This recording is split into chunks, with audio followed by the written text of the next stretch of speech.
అందరికీ నమస్కారం అండి. మొన్న రాయపాటి అరుణ మీద నేను ఒక వీడియో చేయడం జరిగింది. జనసేన మహిళా ప్రతినిధి రాయపాటి అరుణ మీద. ఆ వీడియో చేసిన తర్వాతన పదుల సంఖ్యలో వాళ్ళ పార్టీకి చెందిన చాలా మంది రావడము, అసభ్యకరమైన కామెంట్స్ చేస్తే, ఇటువంటి దరిద్రులకు మనం సమాధానం చెప్పాల్సిన అవసరం లేదు, చెత్త వెధవలు వీళ్ళు, ఈ చెత్త వెధవలకు రాజకీయాల గురించి పరిజ్ఞానం లేకోకుండా ఒక ఉన్మాదంతో ఇంకా ఇటువంటి కామెంట్స్ చేస్తూ ఉంటారు అనే ఆలోచనకు వచ్చి నేను బ్లాక్ చేసుకుంటూ వచ్చేసా. నిజమైన సైకోలు ఎవరు అంటే, నేను చెప్పినట్టు ఇటువంటి బ్యాడ్ కామెంట్స్ పెడుతూ ఉంటారు కదా, వీళ్ళు నిజమైన సైకోలు. సరే, ఈ సైకోలకు బలైన వాళ్ళు ఎంతమంది ఉన్నారో మీ అందరికీ తెలుసు. గీతాంజలి తీసుకున్నా, అలాగే కత్తి మహేష్ తీసుకున్నా, అలాగనే కోసాని కృష్ణమురళి గారిని తీసుకున్నా, ఇప్పుడు బన్నీ గారు మీద ఏ విధంగా వేట కుక్కల్లాగా వెంటబడతారు వీళ్ళు అనేది అనేస్తారు. వీళ్ళు ఎంత చండాలమైన భాషను వాడాలో అంతటి చండాలమైన భాషని ఈ యొక్క ఉన్మాదులు, ఈ యొక్క సైకోలు వాడేస్తారు. మనము దాన్ని తిప్పికొట్టే ప్రయత్నంలో వాళ్ళు ఒక మాట అన్నారు కదా అని చెప్పి మనం తిప్పికొడతామా? మళ్ళీ మన వెంట పడి పడి పడి పడి తిట్టించుకొని, వెంటాడి మళ్ళీ తిట్టించుకొని మన మీద కేసులు పెడతారు. వీళ్ళు ఈ రోజు వచ్చిండేది కాదు వీళ్ళకు ఈ బుద్ధి. దాదాపుగా ఏ రోజైతే పవన్ కళ్యాణ్ నేను పార్టీ అనౌన్స్ చేస్తున్నాను అని చెప్పి ప్రకటించినాడో ఆ రోజు నుంచి ఈ రోజు వరకు కూడా వేట కుక్కల్లాగా వెంట పడతానే ఉంటారు. ఇటువంటి దరిద్ర పొట్టు కామెంట్లు చేస్తానే ఉంటారు. వీళ్ళకి ఇండ్లలో నిజంగా తల్లి, చెల్లి, అక్క అనే వాళ్ళు ఉన్నారో లేదో మనకైతే తెలియదు, కానీ అంత బరితెగించిపోయి కామెంట్ చేస్తూ ఉంటారు. ఇప్పుడు గీతాంజలి విషయంలో కూడా జనసేనకు సంబంధించిన వాళ్ళు, టీడీపీకి సంబంధించిన వాళ్ళు ఇద్దరు కలిసి అమ్మాయి ఉసురు తీసే వరకు వచ్చారు. ఇంకా కత్తి మహేష్ గారి గురించి చెప్పనక్కర్లే. ఇప్పుడు బన్నీ గారి గురించి, అంత పెద్ద స్థాయిలో ఉన్న బన్నీనే ఇంకా ఏ విధంగా తిరగబడే ప్రయత్నం చేస్తున్నారో మీరు ఒకసారి చూస్తే మీకు తెలుస్తుంది. ఇటువంటి సైకోలు వచ్చి కామెంట్ చేస్తూ ఉంటారు. ఏ విధంగా కామెంట్ చేస్తుంటారంటే, గత 5 సంవత్సరాల నుంచి నువ్వేం బీకావు, అప్పుడేం మాట్లాడలేదే, రోజా గారు మాట్లాడుతుంటే మాట్లాడలేదే, కొడాలి నాని మాట్లాడుతుంటే మాట్లాడలేదే అనేసి ఇటువంటి కామెంట్స్ చేసుకుంటూ, నేను ఇటువంటి ఉన్మాదులను అడుగుతున్నా, రోజా గారు కానీ లేదు కొడాలి నాని గారు కానీ ఎప్పుడైనా ఎక్కడైనా ఇంత దారుణాతి దారుణమైన మాటలు మీ యొక్క మహిళా ప్రతినిధి మాట్లాడినట్టు దారుణాతి దారుణమైన మాటలు ఎక్కడ మాట్లాడిందో ఒక్కసారి బిడ్డల గురించి కావచ్చు, పుట్టుకల గురించి కావచ్చు, ఎక్కడ మాట్లాడిందో ఒక్క వీడియో క్లిప్ తీసుకొచ్చి పెట్టండి. అది రోజమ్మ గారు మాట్లాడినా లేకపోతే కొడాలి నాని గారు మాట్లాడినా, బోరుగడ్డ అనిల్ గురించి చెప్పుకొని వస్తారు. మాటకు వస్తే మా పార్టీలో బోరుగడ్డ అనిల్ అనే వ్యక్తికి మా పార్టీకి అసలు సంబంధమే లేదు. ఒకసారి సాక్షిలో న్యూస్ వస్తే వైసీపీ కార్యకర్త బోరుగడ్డ అనిల్ అని మాలాంటి కార్యకర్తలు అందరూ కూడా విభేదించినాం. అదెట్లా ఇటువంటి దరిద్రబొట్టు మాటలు మాట్లాడుతున్న వ్యక్తిని పోయి వైసీపీ కార్యకర్తని ఎలా చెప్తారు అని సాక్షి ఛానల్ యొక్క న్యూస్ ను కూడా తప్పుపడుతూ పోస్టులు వేసినాంరా మేము. అటువంటి ఉన్మాదము, అటువంటి సైకోలం మేమైతే కాదు. అర్థమవుతుందా? ఆ పార్టీ తప్పు చేసినా కూడా ఇది తప్పుని ఖండిస్తూ ఎన్నో పోస్టులు వేసినాం. ఒకసారి చూడండి, మా ఫేస్బుక్ కానీ, మా ట్విట్టర్ కానీ, మా ఇన్స్టా కానీ ఎవడైనా ఫాలో అయితే తెలుస్తుంది. అనవసరంగా ఈడుకొచ్చేసేసి వాగితే ఎట్లా? బోరుగడ్డ అనిల్ అనే వ్యక్తి ఫస్ట్ మీ పార్టీలోనే ఉండింది. మీ పార్టీలో నుండి వచ్చిన తర్వాత అక్కడ ఏం జరిగిందో ఏమో పక్కకు వచ్చాడు. ఇక ఇష్టానుసారం మాట్లాడుకుంటూ ఉన్నారు. ఆయన మాట్లాడిన మాటలు కూడా ఇక్కడ ఎవడు సమర్థించలేదురా బాబు. అర్థమవుతుందా? ఇటువంటి లాంగ్వేజ్ ఏ దరిద్రపు కొట్టు వెధవ ఇటువంటి లాంగ్వేజ్ యూజ్ చేసినా కూడా ఖండిస్తూ వస్తాంరా మేము. పార్టీలు వేరైనా కావచ్చు, ఖండిస్తాము. ఫస్ట్ అభిమానం ముసుగులో ఉచ్చం నీచం, మానవత్వం, మంచి చెడులు అనేది లేకోకుండా ఎక్కడ కూడా మేము కామెంట్ చేయము. మా పార్టీలో తప్పు జరిగినా ఇది తప్పు, ఇది సరిదిద్దుకోండి అని చెప్పే ధైర్యము మాకుంది కాబట్టే ఈ రోజుకి కూడా మేము మా పార్టీలో కొనసాగుతూ ముందుకు వెళ్తున్నాం.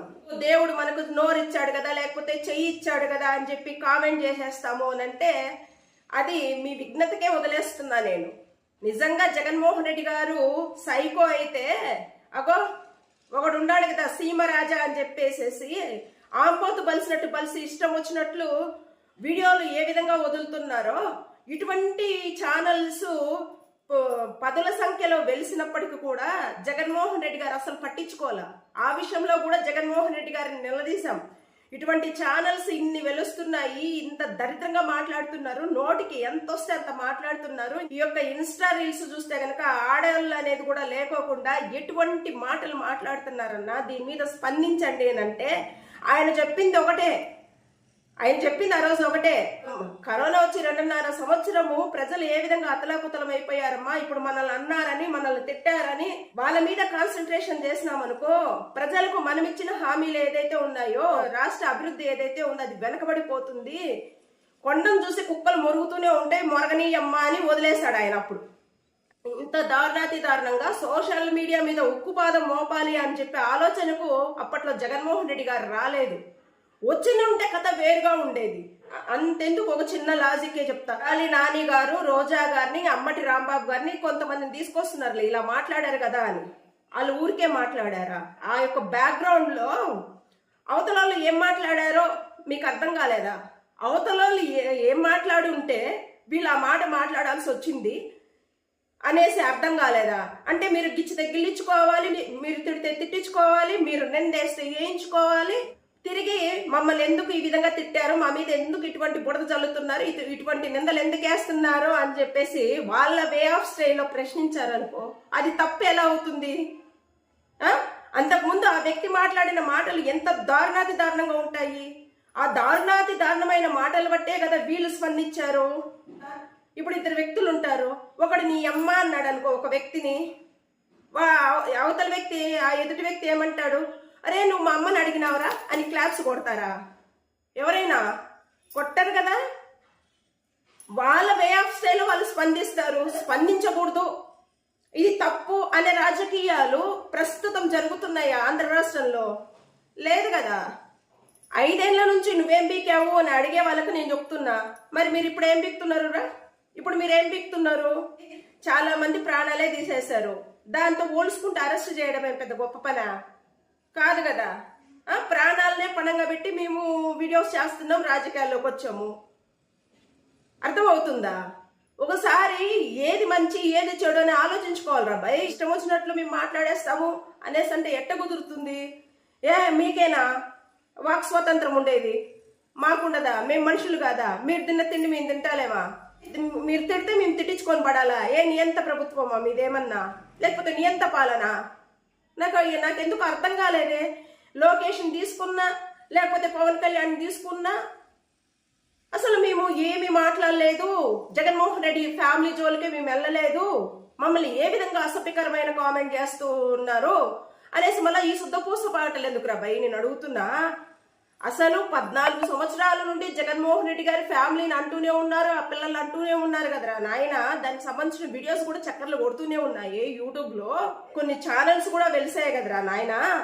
అంతేకాకుండా జగన్మోహన్ రెడ్డి గారి ఫ్యామిలీలోకి దూరి రాజకీయాలు చేస్తుంది ఎవర్రా? నిత్యము ఆ ఫ్యామిలీని న్యూస్ లో పెట్టి జగన్మోహన్ రెడ్డి గారిని అంటున్నదేంటి? జగన్మోహన్ రెడ్డి గారి తండ్రి గురించి మాట్లాడుతున్నారే 14 సంవత్సరాల నుండి. 2009లో రాజశేఖర రెడ్డి గారు చనిపోతే స్టిల్ నా కూడా నీ తండ్రి ఈ విధమైన చావు చచ్చాడే, నీ తండ్రి కుక్క చావు చచ్చాడే, నీ ముక్కలు ముక్కలై చచ్చాడే అని మరి టీడీపీకి సంబంధించిన వాళ్ళు అంటున్నారు, మరి జనసేనకు సంబంధించిన వాళ్ళు అంటున్నారు, బీజేపీకి సంబంధించిన వాళ్ళు అంటున్నారు కదరా. జగన్మోహన్ రెడ్డి గారు ఏ రోజు కూడా నా భార్యని అన్నాడు, నా పిల్లలు అన్నారు, మా తండ్రిని ఇప్పటికీ అంటున్నారు, నా ఫ్యామిలీని అంటున్నారని ఏ రోజు ఆయన కంటతడి పెట్టలేదే. సో ఆయన అధికారం చేపట్టిన 5 ఏళ్లలో కావచ్చు ఆయన తండ్రిని అంటున్నా, ఆయన చెల్లిని అంటున్నా, ఆయన బిడ్డలు అంటున్నా, ఆయన తల్లిని అంటున్నా కూడా కొన్ని పొరంపోకు ఛానల్ వెలిసినప్పటికీ కూడా ఆయన ఇటువంటి చర్యలు ఎప్పుడు తీసుకోలేదురా. ఎవరు సైకోలు? ఒకసారి ఆలోచించుకో. ఎవరు సైకోలు?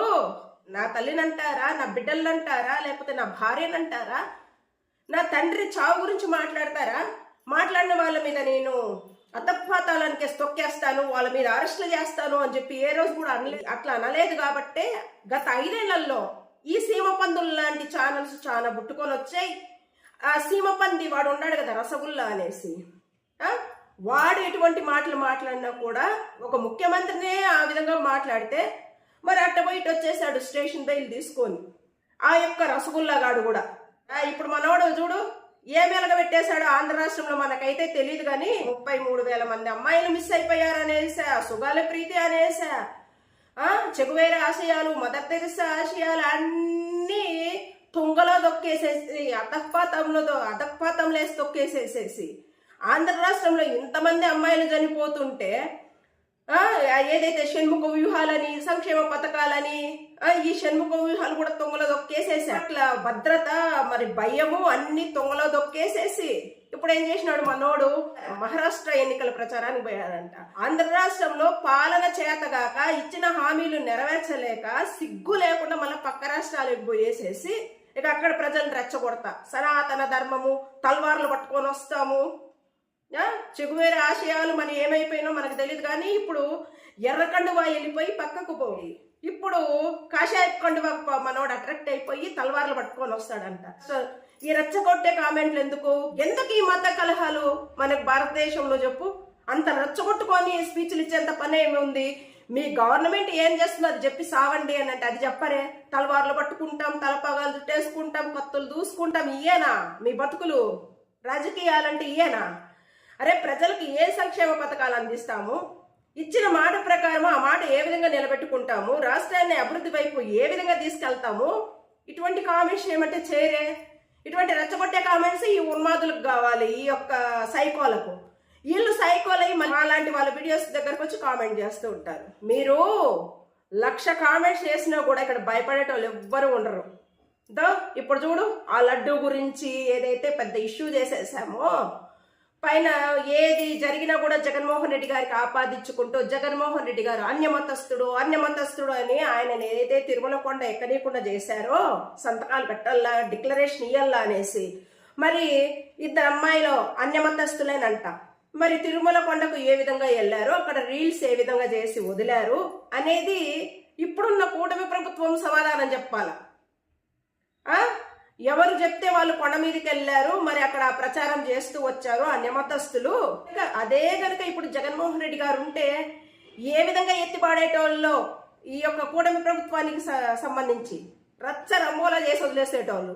ఇప్పుడు మీ ప్రభుత్వమే కదా ఏ విధంగా వెళ్ళారు మరి అన్యమతస్థులు, అక్కడ ఏ విధంగా ప్రచారం చేస్తున్నారు? మరి ఈ ఇష్యూ కానీ పెద్దగా అయిందనుకో, చిలికి మళ్ళా జగన్మోహన్ రెడ్డి గారి మీదకే నెడతారు. ఏమని నెడతారంటే జగన్మోహన్ రెడ్డి గారి హయాంలో జరిగింది కాబట్టి అది ఇప్పుడు వారసత్వంగా కొనసాగుతుంది అని చెప్పేస్తారు కావాలంటే. ఇది తప్పు అంటే కనుక ఇంకా కేసులు. మరి ఏమనాలో నాకైతే అర్థం కావట్లేదు. కానీ మన వాళ్ళు కూడా కొంతమంది కామెంట్ చేశారు, మంచిగానే చేశారు. అక్క ఎందుకక్క ఆ అమ్మాయి మీద మనం వీడియో చేయడము టైం వేస్ట్ కదా, అటువంటి వాళ్ళ మీద వీడియో చేయొద్దక్క అని చెప్పారు. మీరు ఇచ్చిన సలహా సూచన బాగానే ఉంది నాన్న, కాకపోతే ఒక్కటేం చెప్తున్నానంటే ఇటువంటి మనం చాలా వదిలేసాం గతంలో, కాబట్టే ప్రజలకు చేరలేదు. వీళ్ళు ఎన్ని మాటలు మాట్లాడినారో గతంలో అవి ప్రజలకు చేరలేదు. కానీ ఇప్పుడు మనకు ప్రతి ఒక్క పాయింట్ మనకు చాలా చాలా ఇంపార్టెంట్. ప్రజల దాకా తీసుకెళ్ళాలి, తెలాలి ప్రజలకు. జగన్మోహన్ రెడ్డి గారిని ఏమన్నారు అనేది ప్రజలకు తెలిస్తేనే కదా. అలా వదిలేసాం గతంలో. ఎందుకని వదిలేయడం వల్లనే ఈరోజు వీళ్ళు విచ్చలవిడితనం ఎక్కువ అయిపోయేసేసి ఇష్టం వచ్చినట్టు కామెంట్ చేస్తున్నారు. కాబట్టి ప్రతి ఒక్కటి కూడా ప్రజల దగ్గరికి తీసుకెళ్లే బాధ్యత మనకు ఉంది. కాబట్టి పిన్ టు పిన్ ప్రజలకు తెలియాలి అనే ఒక ఆలోచన విధానంతోనే మనమేం లేనివి మాట్లాడతలేదు, జరిగినవి మాత్రమే మాట్లాడుతున్నాం, వాటి మీదనే స్పందిస్తూ వీడియో చేస్తున్నాం. కాబట్టి ఖచ్చితంగా మన వంతు బాధ్యతగా ప్రజలకు చేరాలి ప్రతి అంశము. కాబట్టి మనం వీడియోస్ చేస్తున్నాం. ఇట్స్ ఓకేనండి. ఈ యొక్క వీడియో మీద మీ యొక్క అభిప్రాయాలు తెలియజేస్తారని ఆశిస్తున్నాను. అండ్ థ్యాంక్స్ అండి. Thanks lot.